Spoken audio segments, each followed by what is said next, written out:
Morning, welcome to Ag Talking Raw, where I talk raw about agriculture and other things that are on my mind. So today, we'll talk about sensitive subjects, right? Because farm crops out west and other parts of the world are not up to par, should we say. And the crops that are up to par, the farmers that are growing them are actually rather disgusted.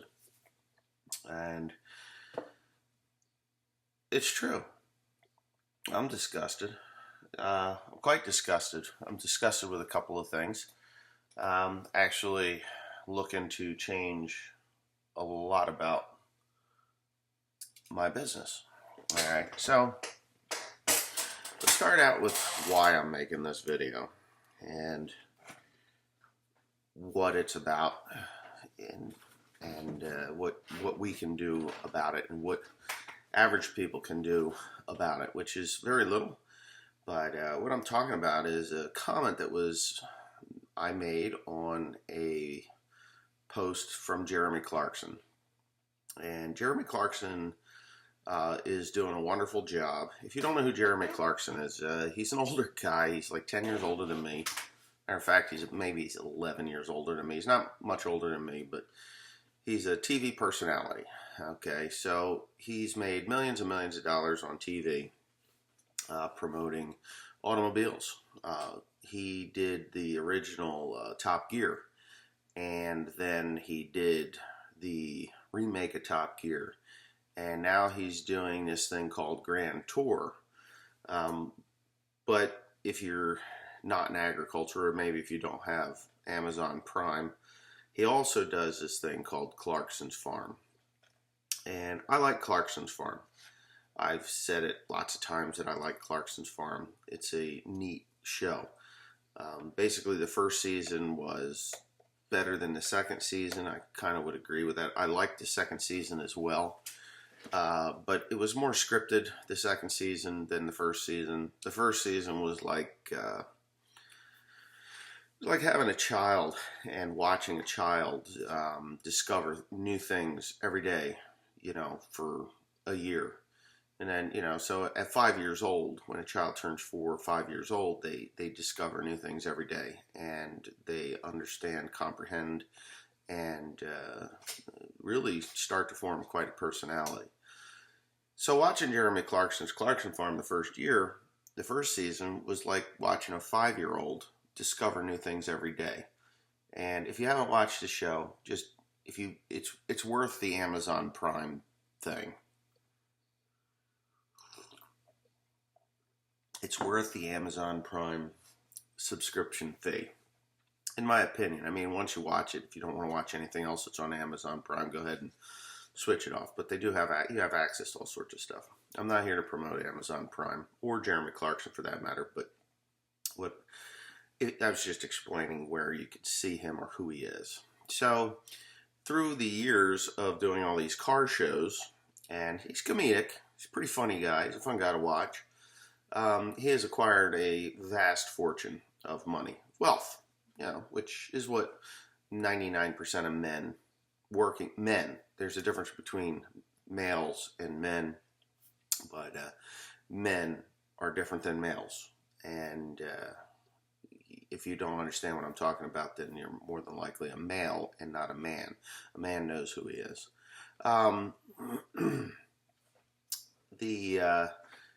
So he decided in about 2008, that he would purchase a farm.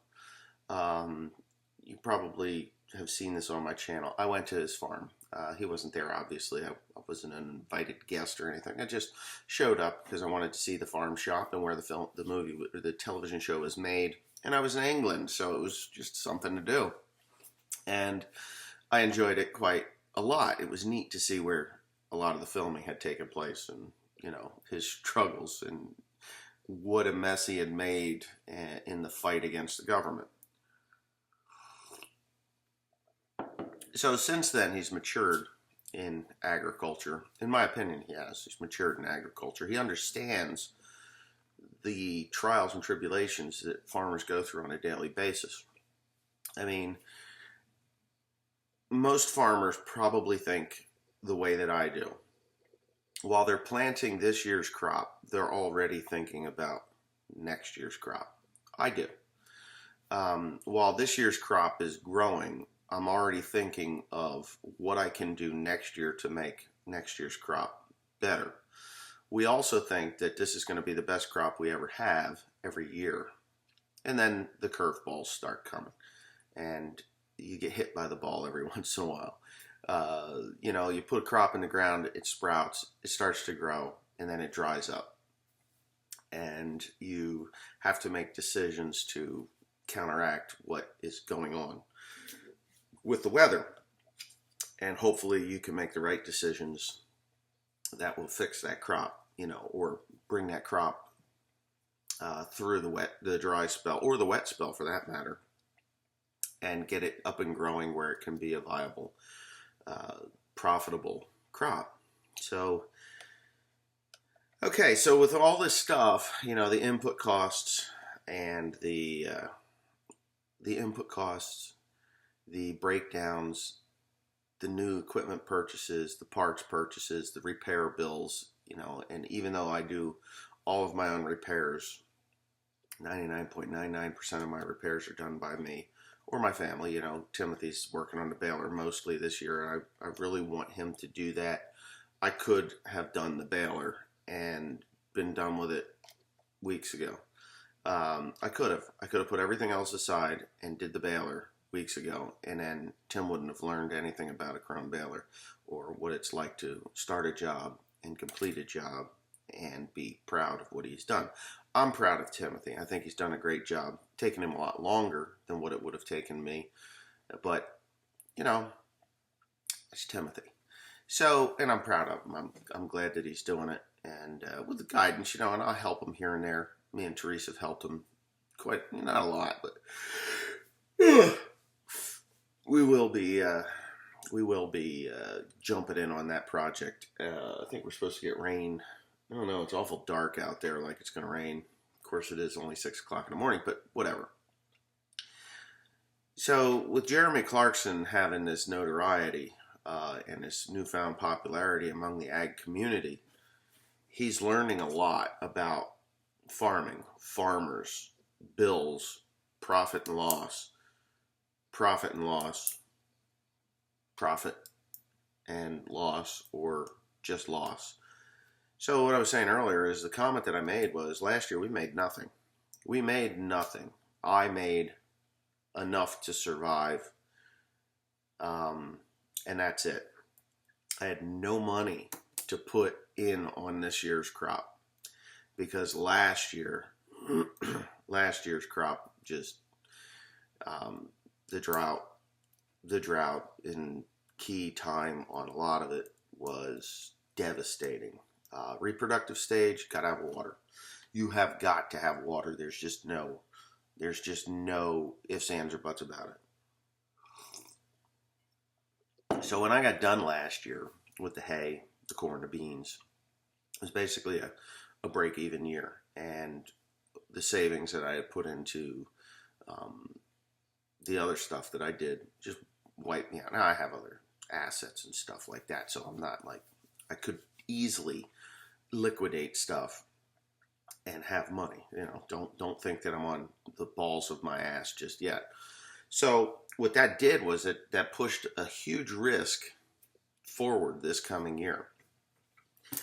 So when I had such a loss last year, it's like my mentality and the mentality of most farmers is next year will be better. And if you're not a farmer, you'd be like, what are you talking about? Next year's going to be better. You don't know what it's going to be. That is the motto of a farmer. Next year will always be better. It will always be better. Well, there's times that it's not better. It gets worse. And there are farmers out there that are on the balls of their ass, that they have liquidated their assets to save themselves from a year that was mediocre or terrible at best. And then they get hit in the face with another bad year. Well, most of these farmers they're not young farmers. They're farmers that are, you know, late 50s, early 60s. And this is my experience. they feel that there's no place to turn to. And as men, we really are alone. We have our wives. Our children don't, you don't put that weight on your children. Most of the time you don't. But we are pretty much alone. We got nobody to talk to. It's just like, well, whatever. You could go hire a shrink that isn't going to understand what you're talking about, or you can talk to other farmer friends who are probably as depressed or worse than what you are, in worse shape than you are. And in my area, there just isn't that many farmer friends that you can talk to. I have this incredible outlet called YouTube, and when I do something, I get corrected by people, even though, not corrected, but scolded or trashed upon, or even, hey, you're doing a great job. And for those of you that do say that, even if I don't feel like I've done a great job, at least somebody can appreciate the job that I've done, other than my wife and my mom and dad. And I'm fortunate enough to have those people. But there are a lot of people that do not. There's farmers that are single farmers. I know farmers that their wives have passed, and they've done the ultimate. They killed themselves. And that's what Jeremy Clarkson is bringing to the forefront to be aware of, is farmer suicide is at an all-time high. And I posted my story from last year. I'm like, it was just a paragraph, like, hey, last year I didn't make anything. I am not near suicidal. I have a great support system. My wife is great support. She works with me every day. Even though sometimes it's tough working with your wife. I love it. I wouldn't want it any other way. She's tough. She's a hard worker. And she's also that 5-year-old that learns new things every day.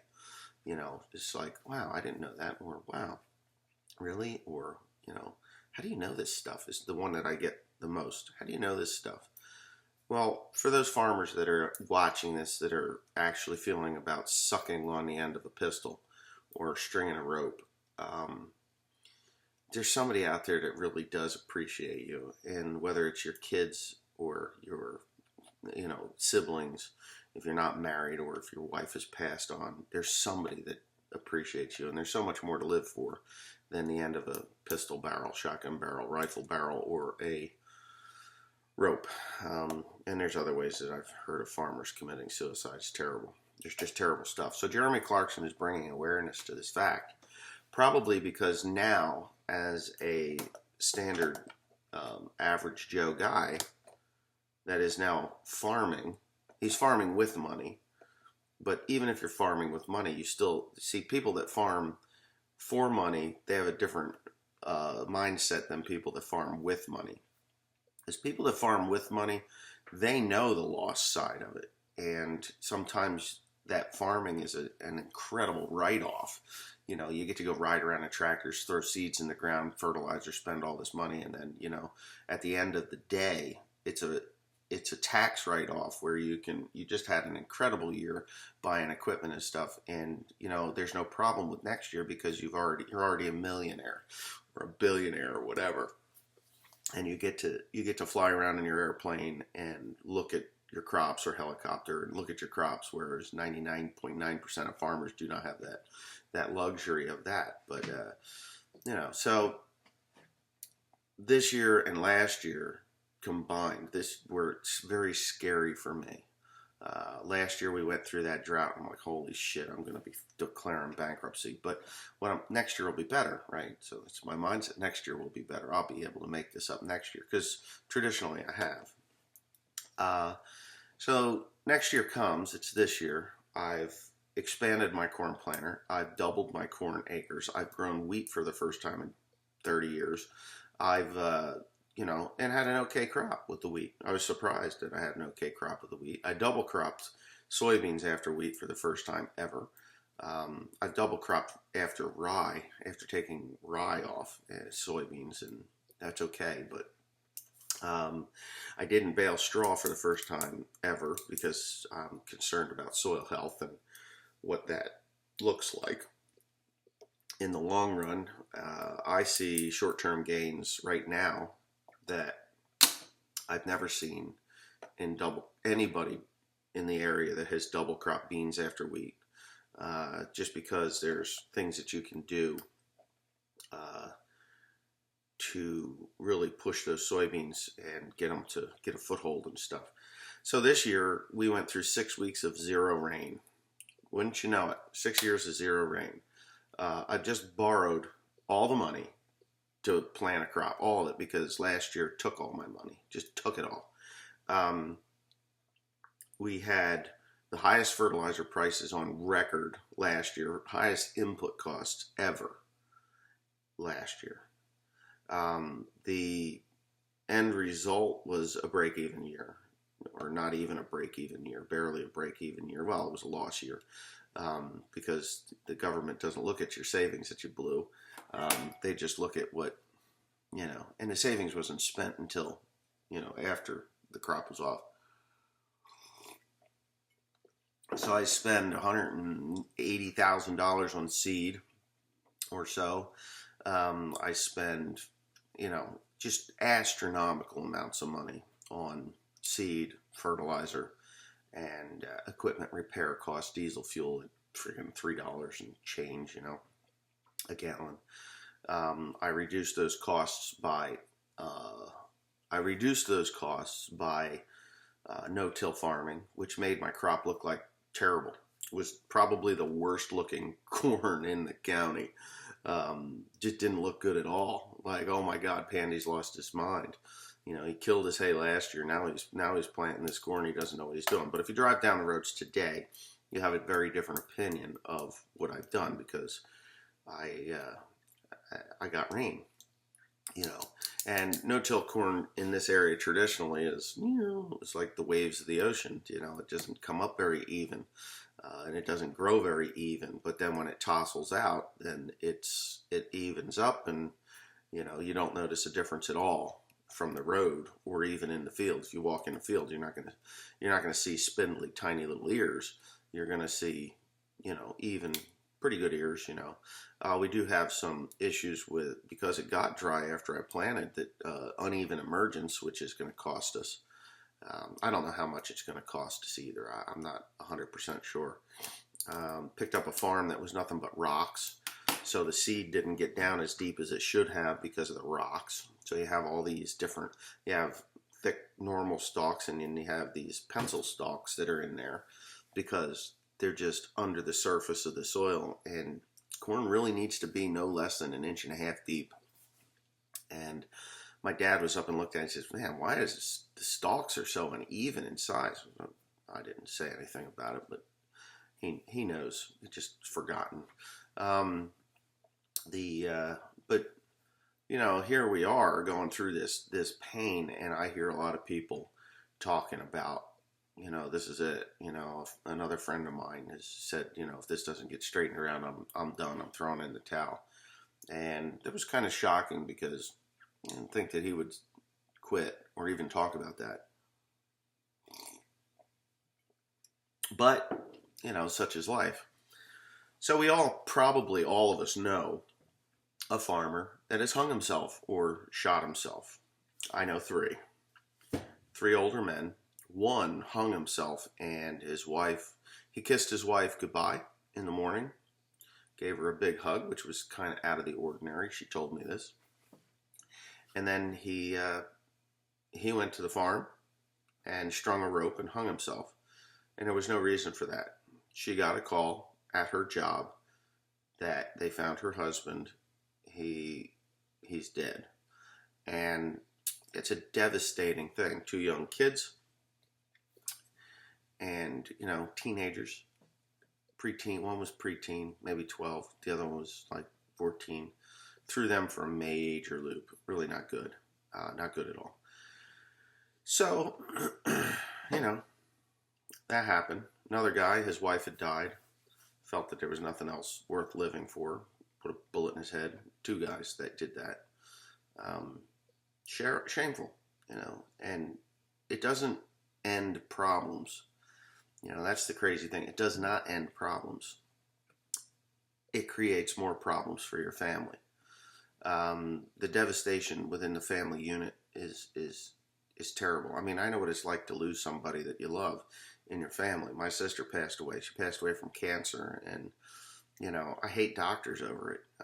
Was I hate doctors over it. I think they're just out there for your money, you know. And we all know people that have gone to cancer treatments, and the doctors are like, "Oh yeah, this is going to work. Don't you worry. We'll get you fixed." You know, it's like the biggest lie propagated by the pharmaceutical and the medical field ever. What they should say is, you're in for the fight of your life. You've got a 2% chance of surviving this. These are your options: removal and treatment, or just treatment and you die. I know somebody that had the same affliction as my sister, and she said remove them, and the doctor refused. And she says, well, either you remove my breasts or I find somebody that will.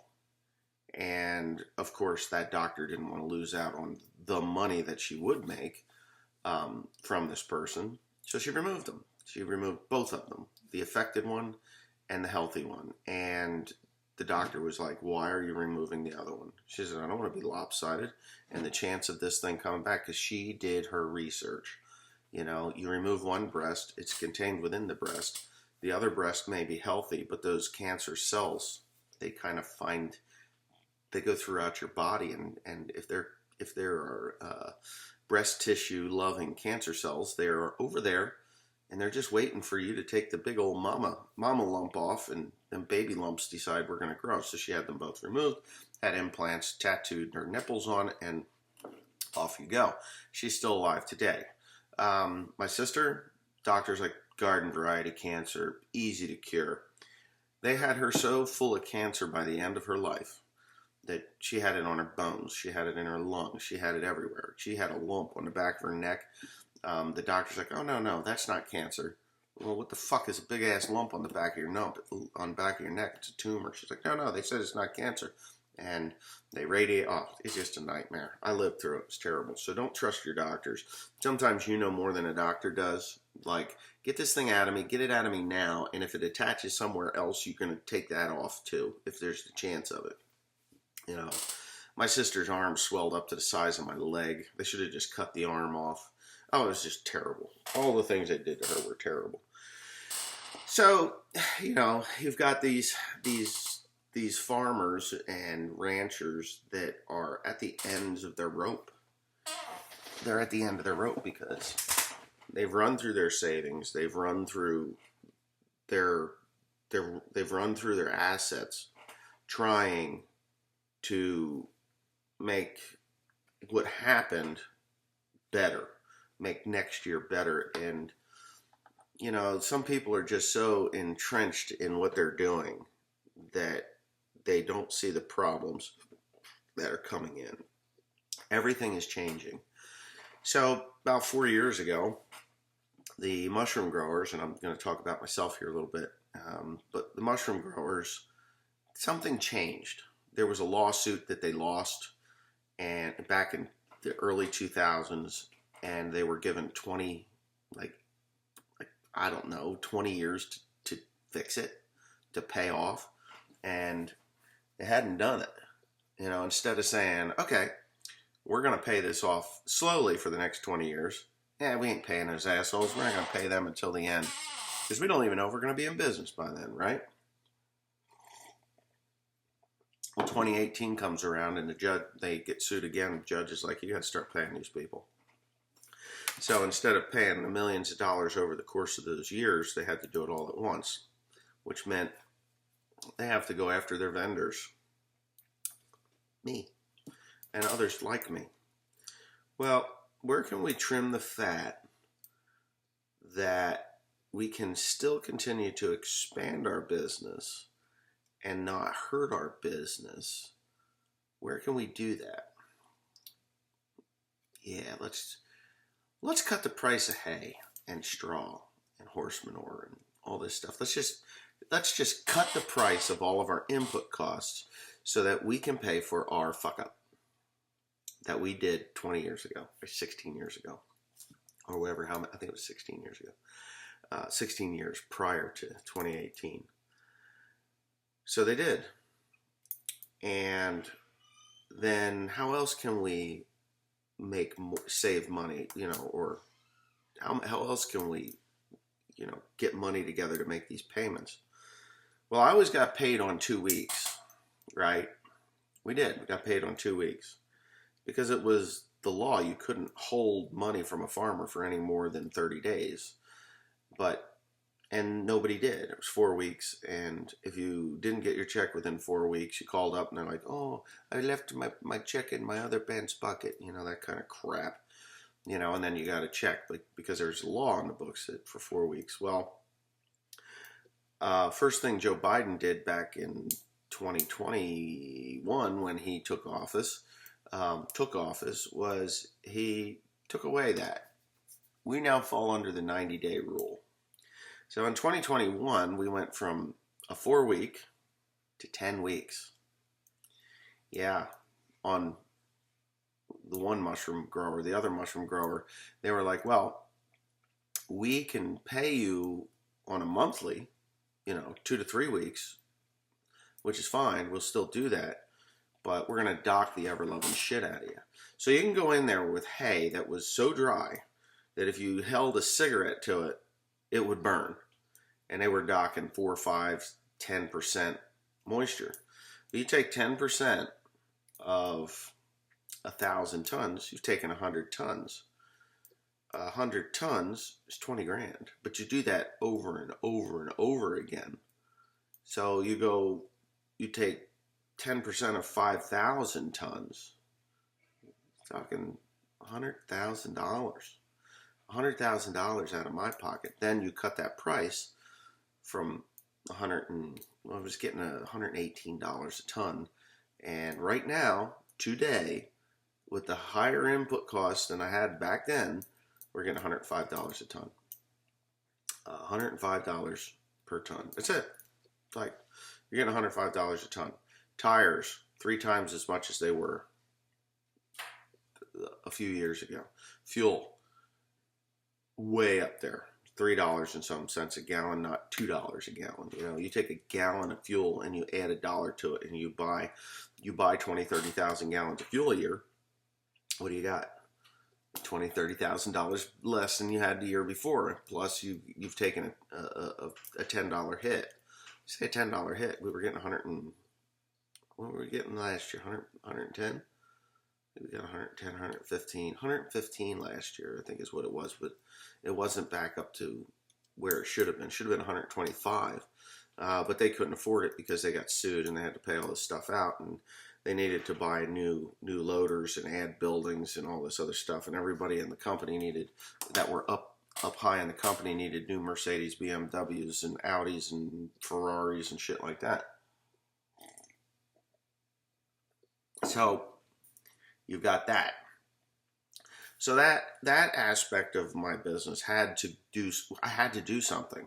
It's like 2018, I knew this freight train was coming down the tracks and it was going to derail, and I was standing right in the way. So 2019, I grew some corn, back to growing corn again, a little bit, 150 acres. Did pretty good. Not going to complain. Next year, doubled that. Next year, doubled that. This year, I've doubled that. So last year, I was tough. My dad didn't want me to double it, but I wanted to double it. That's why I bought the corn planter. So I took double the risk and went through that. And I'll tell you what, it was tough going through 6 weeks of no rain. It was. There were soybeans in the boxes that I hadn't planted. The wheat was looking like it was going to be a 0. Did a lot of praying, that's for sure. But I never thought, you know what, when this is over, I'm going to hang myself. I never thought that because it's not the right thing to do. I never thought of killing myself, but I know there's farmers that did, thought about it. So there just isn't an option. I got too much to live for, even if I do go bankrupt. Even if I did have to go bankrupt, which I could have, I have no intentions of. But there is that safety net there where they can't stop you from doing business. They take away all the interest that you would have paid, and you do have to pay it back, obviously. But they set up a structured payment, and over the next 10 years, you get to pay it back with no interest, which is nice. That's some of the research that I did.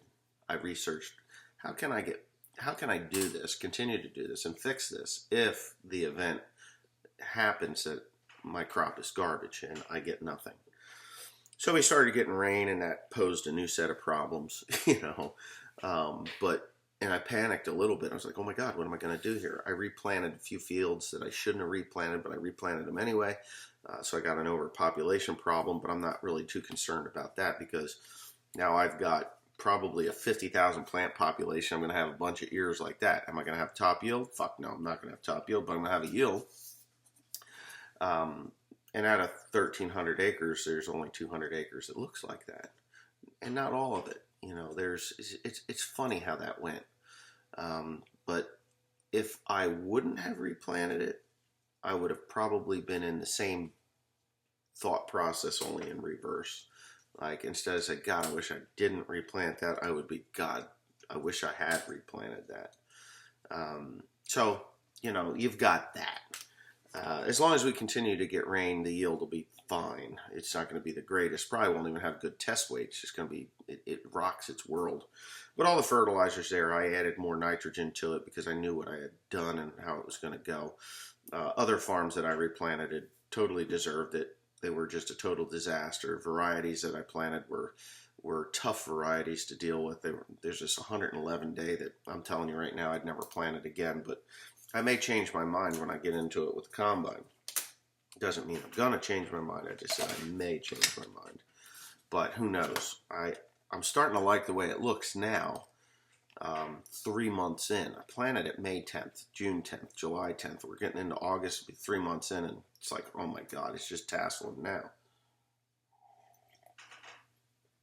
So anyways, with this post that Jeremy Clarkson had made, I got a response, and it was, what can an average Joe Blow, wasn't the term they used, so he's definitely from another country, but Joe something or other, Joe Blogger or some damn thing. I think it was Joe Blogger. Anyway, he says, what can we do? And I thought about it for a minute. I was like, what can you do when you have the governments of the world, and it's true, the governments of the world are holding their finger on the scale so that they can buy as much grain as they can cheap to avoid higher pricing later.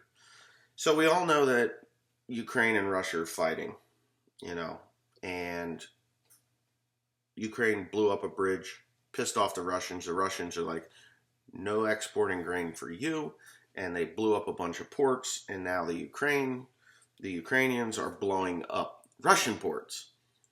And yet the price of wheat is stagnant. I mean, it jumped 70 cents on that day because that's the way it should have jumped. It should have jumped 70 cents one day, should have went another 70 cents the next day, and another 70 cents the next day to regulate or offset the damage that was done to this wheat. But yet here we are. One company is paying $5.75.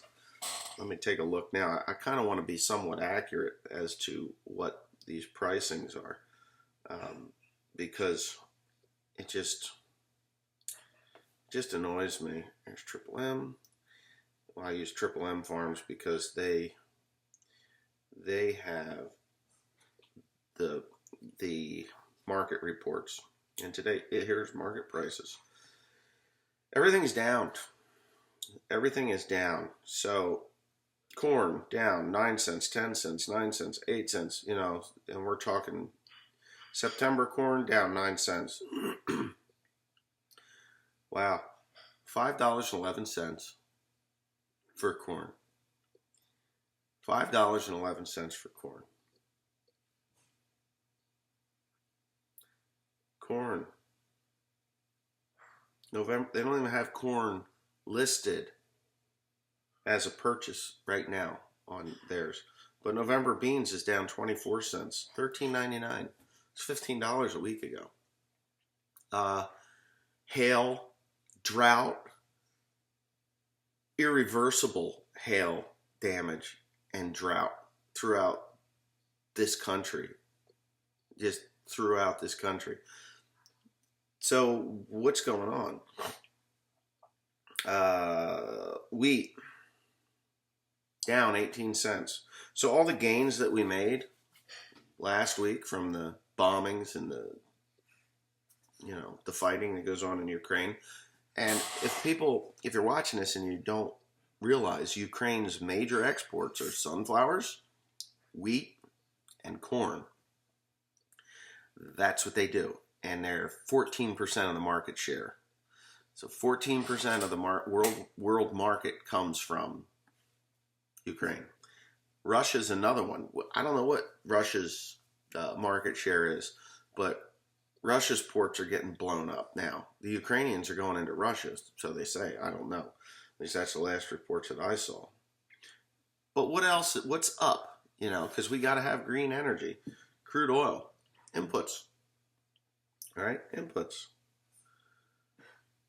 Milk actually went up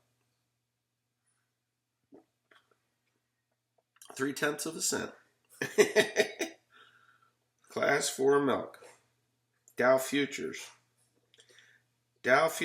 up 24. So gasoline up. This is ridiculous. It's absolutely ridiculous, right? So the things that people need to feed themselves, grain. People are like, oh, I don't need corn. Why do these farmers grow corn and soybeans? What is this with all this stuff? It's for protein, guys. It's protein. Corn, soybeans feeds chicken, pork, and beef. That's what it's for. That's the whole ball of wax. They make some diesel fuel out of some crushed soybeans. That doesn't destroy the plant. It just takes the oil away from it. The rest becomes soybean meal. And soybean meal is listed. Meal should be listed on here. Let's see. Oh shit. Soybeans, corn. I'm not seeing. Oh, soybean meal. That's down. That's down. That's follow, and that's kind of weird too, because sometimes soybean meal doesn't follow the bean market. But as price of fuel goes up, the price of meal will go up as well, because it'll probably go down because there's going to be a glut on the market. They're going to have to press more beans, and but it's. I don't know. It's crazy how these markets work, and you can't look at them. But the things that are important to our population is going down. The things that are important to produce these products for the population are up. So who's taking the beating? Is it the guy in the suit that goes into his office every day who orders Grubhub? No. He's just got to pay that. He's making, he's got a guaranteed income, as long as he shows up and pushes that pen or pencil across the paper, or types on that keyboard. But it's at his fingertips. He makes a phone call. Hey, I'd like the steak and potatoes with the side of corn and asparagus with give me some bourbon and a beer. That's just what they do, so that's fine. And it's out of their mind that the price of fuel, the price of equipment, the price of all inputs going into this crop are going up.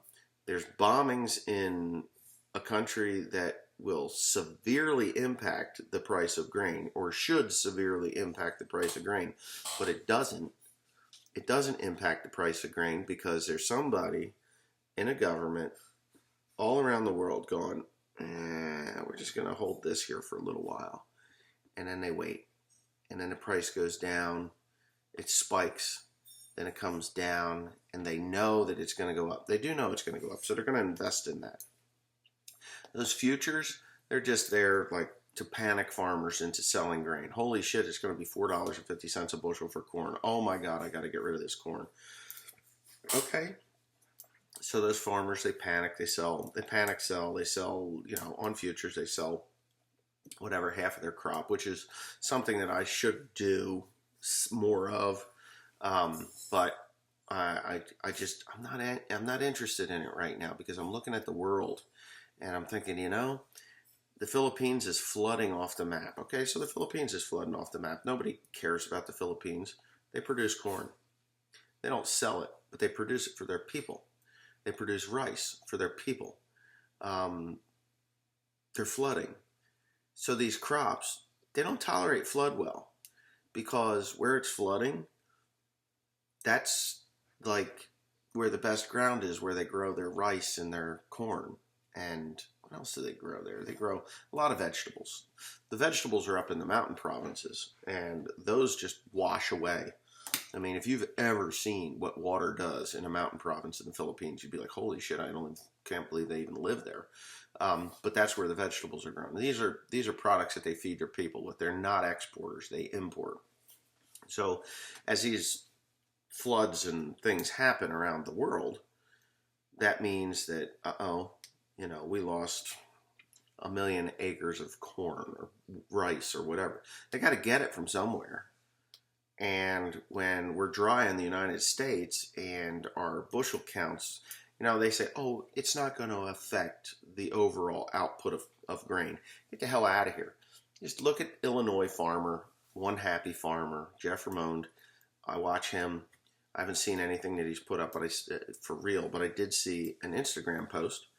And I was like, holy shit, his corn looked worse than what mine did last year. Now we're talking decent ground in Illinois. It's Corn Belt soil. I don't know what his beans look like, but his corn don't look so good. So if he's got that on his acreage, all his neighbors have the same thing. And before you know it, you've got 1 million acres that are affected negatively, but that's not going to affect the overall yield. And here in New Jersey, okay, so one lonely farmer, he doubled his corn acres. Big deal. I doubled my corn acres, but what am I? Just a drop in the bucket? Just a drop in the bucket. I'm not going to affect anything in any way, and I don't even report to the government. I have no desire to report to those assholes because their report gets filed and shipped off to the Chicago Board of Trade, and then they can trade on it anyway. So I don't.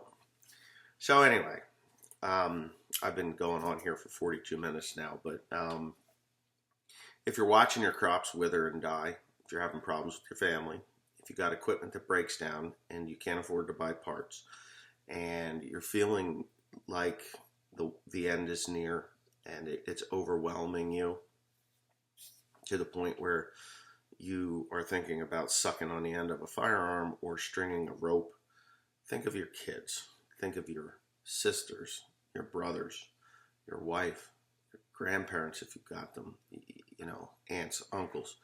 All of these people that will be impacted in such a way that it leaves such a deep scar and wound that they couldn't have helped you, or maybe they didn't see the signs of it. Think about those people. Pick up the phone. Call somebody. Say, hey, I'm going through hell. Can you come out? I need help. Do that. It's better than going down to Walmart and buying cheap rope that'll probably break when you jump off the chair. Just don't do that. You hope it would break because you know what? Your life is worth more than that Walmart rope. Even if you have lost all will to live, there's something to live for. There always is. And maybe I'm not the best voice or conveyor of this, but there's a lot of people that are thinking about suicide right at this moment, and you know that they are. You do. You know someone who is on the edge. You know someone that is looking at their crops. Maybe they're driving down the road and looking at their crops and then looking across the way at the neighbor's crops, and it's the same ground, and they're wondering why is it that their corn and soybeans look so much better than my corn and soybeans. I've done the same thing I've always done all my life, and everybody else's crops are looking better than mine. Oh my God. And then they go home and they read the market reports, and then it just starts to weigh on them, and they do nothing about it. But if there's people like that, that are like, why is everybody else is doing better than me? Don't worry about what everybody else is doing. Worry about what you're doing. What's making you happy? You know, those things that you took out of the equation to put a few dollars in your pocket here, as long as you're doing other things to make up for that, that's your decision. It's your life. Don't worry about what the neighbor across the way is doing, because the neighbor across the way is either a dog running to the end of his chain by dumping a bunch of fertilizer on that will never, they're buying yield. And there's a lot of farmers that are buying yield. I watched a farmer this spring buying yield. He was dumping fertilizer on that farm because it's right on the corner, stoplight, stop sign, right on the corner. And he dumped it to it. I'm like, oh my God, it's a four-way stop. I'm like, God, he's really dumping the juice to that, you know. Planted corn on it, and it is it's the prettiest corn around. It really looks good. Go down the road a little ways to a field that's, you know, not such an eye-catching spot. It's the worst corn in the county. So in my opinion, he's got the best corn in the county because he bought that yield, or he bought that pretty corn. And he's got the worst corn in the county because what he put up top, he couldn't afford to do on the bottom. So everything that he did on top, he didn't do on the bottom. He did it, you know, whether regular or, you know, the regular rates and everything. If he would have just did equal shares, you know, instead of too much here and not enough here, and just kind of spread it out, he'd have a nice looking crop that would produce, instead of a beautiful crop up here that's never going to make up for the crop that's in the not so eye-catching spot. Yeah, there's just, it's those things, you know, that get you. And he's a good farmer. I'm not gonna you know, knock him for that. He's a good farmer. He just wanted that to look really, really good. And he did. He made it look really, really good. But you get up the road another direction where it's just regular farming practices. It looks pretty. It's nice corn. But it's not as deep green. It's not as tall. It's just not as robust of a looking crop. I mean, he might get 300 bushel to the acre off of that, you know, but he bought that yield.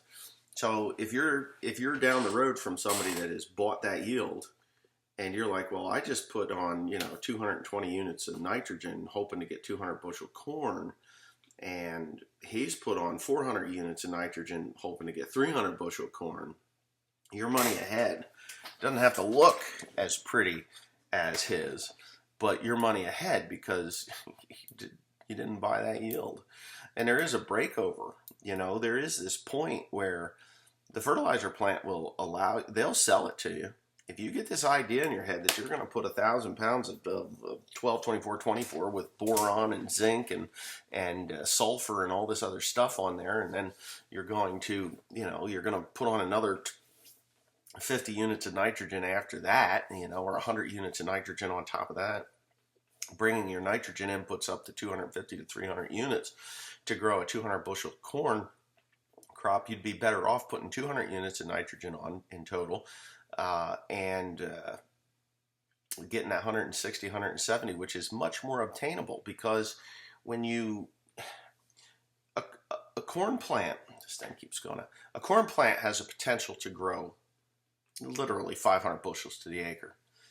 But efficiently, it's like 150 to 170 bushels. It's easy to get 150 to 170 bushels.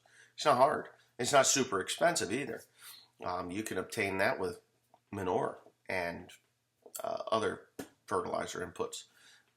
You know, you could do that. 150 to 170 bushel yield, great, excellent, no problem. You can push it to 200 still efficiently, but not as efficient as you can do 150 to 170 bushels. But when you start pushing it, you want 250 to 300 bushels. That's when things get a little hokey, because a pound turns into 2 pounds after a point. So let's say they're saying that it's 1.2 pounds of nitrogen per acre per bushel that you want to get up to 170 bushels.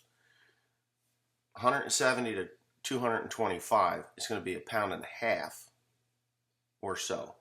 225 bushels to 250 bushels to 300 bushels, you're looking at 2 to 3 pounds of nitrogen above that, which all averages out that you're going to be putting somewhere around 2 pounds of nitrogen per acre versus to attempt a 300 bushel yield, or 250 to 300 bushel yield. The problem is that weather is a huge factor in that.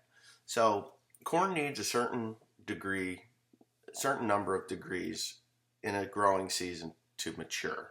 This year it's been cold and dry, and now we're hot and thunderstorms. It's wet, which is negatively affecting that. So your chances of getting that 300 bushel yield, 1 week of cold, wet weather will negatively affect it. It just negatively affects it. It doesn't have good root strength then, because the ground is cold, and if you get wet, it doesn't absorb the nutrients nearly as well. You're gonna have hot and dry weather, which then the corn curls, and there's not enough moisture in the soil to pull the nutrients. See, the water's pulling up through the plant faster than the roots can pull it into the plant, so it's actually better than cold and wet. Hot and dry is better than cold and wet, but not drought stricken. But you're going to get that 150 to 170 bushel yield at the lower fertilizer inputs, say 450 pounds of, say, 1224 or 24, or something equivalent or close. And then, you top it off with, 170, 160, 180 units of nitrogen. Make sure that there's plenty of nitrogen there, that 1 pound to 1.2 pounds per acre. You're not going to break the bank there. You're still going to get that 150, 160, 170 bushel yield. Whereas if you put all that juice to it, 2 pounds to the acre, you're already now 8/10 of a pound heavier on your nitrogen. Your P and K, you have put on enough to grow that crop twice, because it's got to be there. Your problem is your biology is not going to break it down any faster than it would if you put on the regular 150 to 170 bushel rate. Sometimes you'll be surprised, whereas that 150 to 170 bushel yield goal turns into 180 or 190, and then you're real happy because you just made more money on that. But everything is the road. Oh, there's a distraction. What did I do? Well, nothing. You're so pretty. Mm-hmm. Anyway, it can only go down when you're going for those high yields. It can only go down. I mean, major down. So it's on a percentage. 300 bushel yield goal. Oh no, I had 2 weeks of cold, wet weather. The gauge goes down. You lose 20, 30 bushels to the acre. But when you're on the 150 to 170 bushel yield, it goes down. But it's only 2 bushels to the acre, or 3 bushels to the acre, which is a whole lot less painful to stomach when you see that happening. So if you're one of these guys that's looking across the fence row and you've got, just average crops because you put on the prescribed, 100, for your yield goal of 150 to 170 bushel, and you're looking across the way and the price goes down to $4, just think, that dude over there with the really pretty crops and the real fancy equipment, he just lost more than you did. He really did. He lost more than you did. So don't feel so bad. Right, dear? Mm-hmm. My wife is checking her sugar because I think that she had some kind of my personal opinion is that she had a little bit of a illness that she was going through, and it caused her sugar to spike. Ooh, what did you eat last night? Watermelon. She's eating a lot of watermelon. She was eating a lot of watermelon then, too. She's 107 on her sugar. I've drank my coffee. Mine probably isn't even that high. My sugar's... You want me to test you? Fuck no, I don't like getting stabbed. You want to? I don't want to stab myself. I hate that. So anyway, suicide isn't the answer. Suicide is not the answer. That's the theme of this video. Mind what you're doing. Don't pay any mind to what everybody else is doing. If you've got a frenemy, and we all know what frenemies are, people call you up and ask you what you're doing, where you're going, how much what's your yield goals, all this stuff, how much you're paying for rent, how much aren't you paying for rent, where's this, where's your best ground, all that crap. Those are people they don't have your best interest at heart. Friends will say, hey, how are you doing? I know that the weather's really bad and you're not able to get your hay made, and you're not able to get your corn doesn't look so good, and your beans are, kind of spindly, and is there anything I can do to help you out? Those are friends. Frenemies are like, so what did you pay for the rent on that ground that the corn looks so bad on? Or, hey, those beans look terrible. Ugh, aren't you going to do anything about that? And what did you pay for rent? How much did that cost you? Because they're the type of people that no matter what, they'll kick you when you're down. We all have a few of those. I had a few of those in my life. You know who I talk to now? She just left here. She just went downstairs. I talked to my parents, and I talked to my wife. Everybody else is just fluff. I do have another friend. I should give him a call because he never asks me those questions. He's just a good guy. He's gone through a little bit of a hard time, and I should call him up anyway. I should. Sometimes that'll, that's just the best thing to do. But I just kind of keep to myself anymore. I only talk to people on here, and and that's it. So keep your head up. If you're going through a hard time, send me an email. I'll talk to you. I'm not out to get you around. If you got problems, like crop ain't doing good, and you're thinking about suicide and that stuff, you can call me. It's really easy to find my phone number. And not only that, you can always send me an email at onelonlyfarmer@yahoo.com. Send me an email with your phone number. Tell me what's going on. I'll give you a call. It's okay. I'll call you. There's a lot more to life than growing corn and fixing tractors and stuff like that. A day at the beach does wonders for the soul. Right, Teresa? What? A day at the beach does wonders for the soul. It really does. And sometimes watching the waves come in as the sun rises or sets, depending on what coast you're at, or even a lake or pond, it's a good thing. Yesterday, I was putting fertilizer down, and there was a dude sitting in his driveway on his four-wheeler as the geese landed in the field. I'm like, goddamn geese, I want to kill the geese. Can't kill the geese with a guy watching you, right? Or the deer. So I came back, and I came back with another load of fertilizer, and there he is. He replaced his four-wheeler with a lawn chair. He was going to watch the sunset. So, me and Teresa are purchasing the farm right across the way, and I'm thinking about putting a pavilion out in the middle of the field with a walking path. Just a walking path or a bicycle path. Don't drive your car. Sunsets. Come observe the sunset. That's it. Just observe the sunset from over that farm. It's beautiful. It's beautiful. And, it'll be okay. Of course, some pig would come along and throw their garbage out over the edge and make a mess out of it here in New Jersey. So that would only last about until I got pissed off and bulldozed the thing down. Right, dear? Mm-hmm. Yeah. Yep. That would be that. So, anyhow, have a nice day. 1 hour and, or close to an hour, and that'll do that. I don't think I'm going to put this on Ag Talking Wrong. I'm going to put this on One Only Farmer, I think. Yeah, maybe that. And if you like it, and you made it all the way to the end, there you go. If not, sorry about your luck. You didn't get to see my beautiful wife's ass. Right? I saw it. She was like, Shut up. I did not do that. yeah. Well, let's see. Can you?